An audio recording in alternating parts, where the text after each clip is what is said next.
रात के खाने के बाद हम सब 10 बजे तक तैयार हो गए और मंदिर के आसपास के स्थानों को साफ करने के लिए निकल पड़े।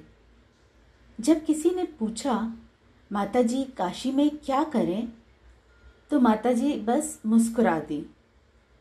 ऐसा इसलिए है क्योंकि काशी जाने वाले हर तीर्थयात्री गंगा में स्नान करना चाहता है, भगवान शिव के दर्शन करना चाहता है, बनारसी साड़ी खरीदना चाहता है, पवित्र गंगा से पानी वापस ले जाना चाहता है, काशी के धागे खरीदना चाहता है, प्रसिद्ध काशी की मिठाई का स्वाद लेना चाहता है और काशी नगरी और उसके आसपास के महत्वपूर्ण स्थानों की यात्रा करना चाहता है।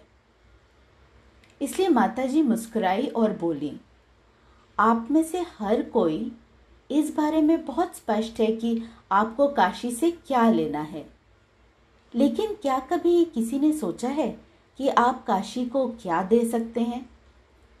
इस सवाल पर सभी को आश्चर्य हुआ। हम काशी जैसे पवित्र स्थान को क्या दे सकते हैं, हमने सोचा। तब माताजी ने कहा, हम यहाँ ये देखने नहीं आए हैं कि हम काशी से कितना ले सकते हैं, बल्कि ये भी सोचते हैं कि हम कितना दे सकते हैं। हमें शौच सेवा करके काशी माता की सेवा करनी चाहिए। जो कहते हैं कि काशी गंदी जगह है, वही काशी को और गंदा और अस्वच्छ बनाते हैं। लेकिन सुषुम्ना क्रिया योगियों के रूप में आपको उस जगह की सफाई करके काशी आने के लिए अपना आभार व्यक्त करना चाहिए, जैसा कि आप अपने घर में करते हैं और पूरी लगन के साथ, ठीक वैसे ही काशी माता के स्पंदन के साथ। अब जब माताजी ने एक स्पष्ट संदेश दिया था, तो हर कोई खुशी खुशी सभी उपलब्ध झाड़ू, फावड़ा, बाल्टी, सफाई का सामान इकट्ठा करने लगे और स्वयं सेवकों द्वारा हमें दिए गए निर्दिष्ट स्थानों पर चले गए। पहले तो हम तीर्थयात्रियों पर गंगा के घाटों को इतने गंदे, अव्यवस्थित और अस्वच्छ तरीके से छोड़ने का आरोप लगा रहे थे, लेकिन एक तुरंत आत्मनिरीक्षण ने हमें ये महसूस कराया कि हमने भी पहले भी ऐसा व्यवहार किया था और ये सोचकर हमने सफाई शुरू कर दी।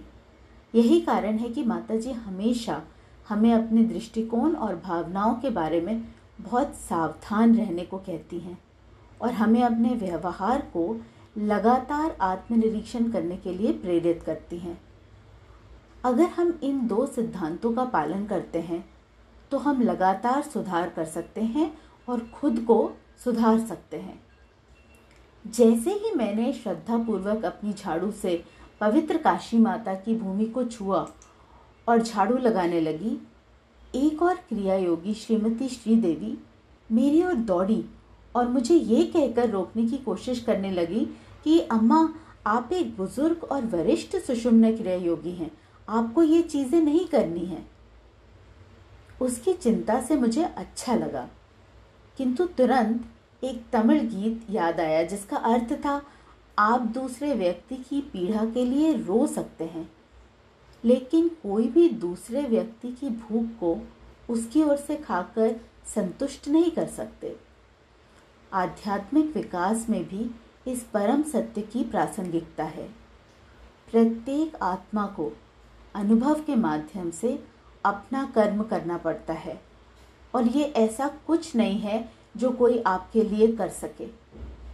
मैंने उसे धीरे से ये बात बताई और अपनी सफाई जारी रखी। काशी के आसपास के स्थानों को साफ करने के माताजी के निर्देश और संदेश के दिव्य इरादों को समझने के बाद और ये हमारे अपने कर्मों को कितना शुद्ध करेगा, ये सोचकर मेरी आंखें कृतज्ञता के आंसू से नम हो गई। इसीलिए ईश्वर की कोई भी सेवा निस्वार्थ होती है और अहंकार के लिए कोई स्थान नहीं होता।